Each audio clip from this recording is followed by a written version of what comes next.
Hey, I'm back now with Vinay Tolia, CEO of the Flowr Corporation, trading on the TSV under the symbol FLWR. Vinay, how are you today? I'm doing well. Thanks for having me. Awesome. Vinay, the last time we hear our discussion focused around the idea that the Flowr Corporation was going to become more of an international affair, and you've made some moves in that direction.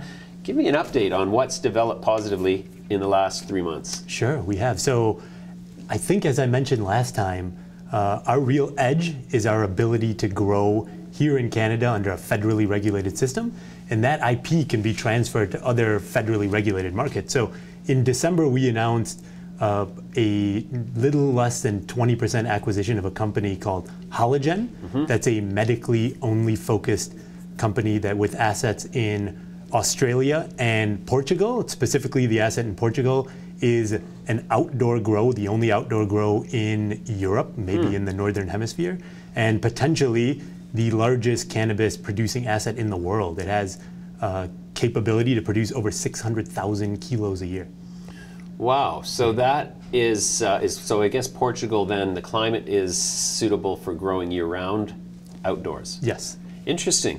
And is the focus on Portugal designed to give you, your springboard into the entire European medical market? We think that while exporting to Europe now is a lucrative model, longer term, I think you need a foothold in all these markets, whether that be Australia, South America, Europe. So that is a standalone entity to drive product to all of the EU. So is it safe to consider the EU as a single cannabis market, or do you still need to observe certain national differences within the EU bloc? There is a lot of country-specific regulations and rules, but in general, we're looking at it as a zone. But it's hard to say. We're seeing the EU just recently announced a harmonization of laws between countries, and so that's something we're looking, as it applies to cannabis, that's something we're looking at closely. So it's hard to say. We'll see how the regulations shake up. Interesting then. What is the pace of normalization of cannabis laws for medical use in Europe at this point right now? So each country has kind of, well, depending on the country, they either have laws in place or they are talking about drafting laws. And I think the EU, the main EU body in Brussels, wants to harmonize this so that all these other countries that are thinking about a medicinal cannabis program have some kind of framework to go on. So that's where we are right now, where the main EU body is kind of deliberating as to what they want to roll out as a kind of a template for harmonization throughout the EU. That's interesting. That's actually something that we're looking at and saying, if that happens, that makes the EU a much simpler place and a much more lucrative place to do business because you don't have fractured compliance issues. How is the rate of medical marijuana patient growth proceeding throughout Europe at this point? So really the biggest market is still Germany, and that's been expanding nicely. The exciting thing is all these other countries, like Portugal, just announced their laws. So I want to just to backtrack a little bit. The EU has its harmonization laws, but each country has to decide how they want to approach this. So Portugal just released their laws a couple of weeks ago. There's talk of France announcing something this year. The EU, although they might not be part of the EU, the UK, although they might not be part of the EU much longer, they announced and they allowed for medicinal cannabis in November last year. Spain is talking about some legislation. So Italy's talking about legislation. So you have a bunch of these countries just on the precipice, but Germany's still by far the biggest market there. Interesting. And what other markets do you see being important relative to Germany? I mean, Germany's got, what, 75, 85 million people? Yeah, but a little over 80, I think. A little over 80.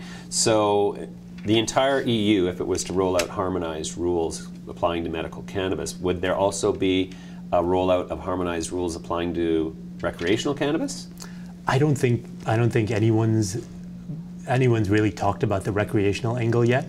It's strictly medicinal, so it has to be approached from that aspect. So a lot of the lessons that we learned here in Canada, 5 years ago, can be applied to that when it was only a medicinal market, can be applied to Europe. But I think it'll be a while before we see rec in Europe. Mm-hmm.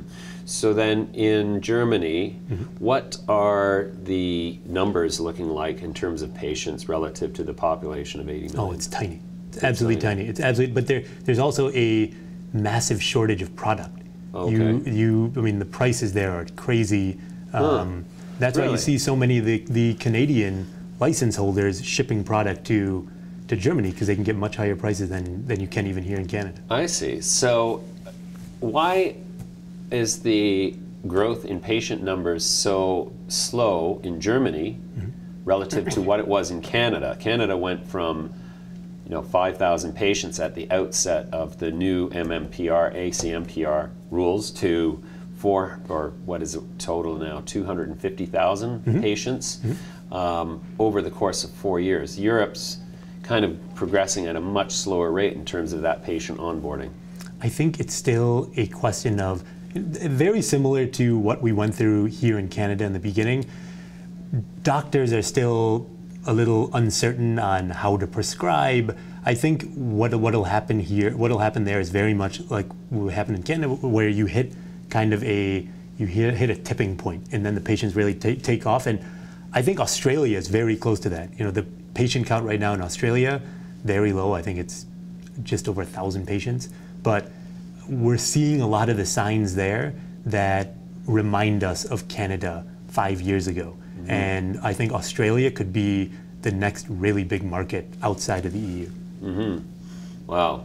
Population of Australia off the top of your head? 25? 25 million. Oh, okay. So it's like a Canada-ette. Yes, kind of. Great. Okay, so what is the highest value products that you see selling in terms of margin into medical markets? Oil. Oil. So oil, not for vaping, but oil mixed with MCT for oral ingestion. Yeah, the only places where vaping is legal right now is the rec markets in the States, and then clearly here later this year. So we're very excited about that space, but in the medical markets, it's just the MCT-based oil. So what percentage of patients use orally ingestible cannabinoid products as opposed to smoking? So it depends on the regulations. In some of these countries, like Portugal, for example, I think they're only starting with oil.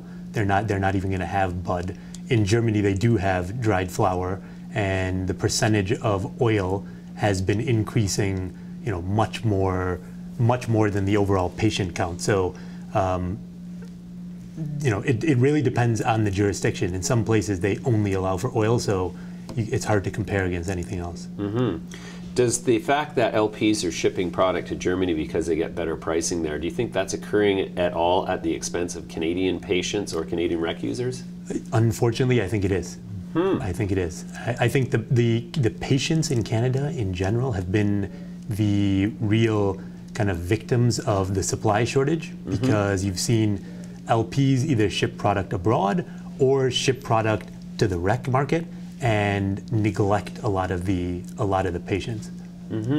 So I guess that's the opportunity for Flowr, is to be an in Europe source of cannabis on a large scale. Sure. Wow. Okay, so what is the revenue ramp look like for Flowr now in 2019? So that's as far as here in Canada. So we are 50% done with our first facility. We just populated some more rooms this week. It will be 100% finished in the third quarter, and so we're predicting our capacity go from 0 last year to over 10,000 kilos on an annualized basis this year when our facility is up and running. Wow. Okay. And so in Canada, are you focused just on the medical, or will you be available in the provincial cannabis stores? We're available in 5 of the provinces right now. Okay. And have most of our products in the rec market. And we're going to ramp up supply significantly. I mean, I mentioned 10,000 kilos. We are, by the end of 2021, you'll see us by the end of 2020, we'll have a capacity of 60,000 kilos and that's premium quality indoor grown cannabis. Well, fantastic. All right, Vinay, we're going to leave it there for now. Thanks very much for the update. Thank you for having me. We're done. Thank you so much.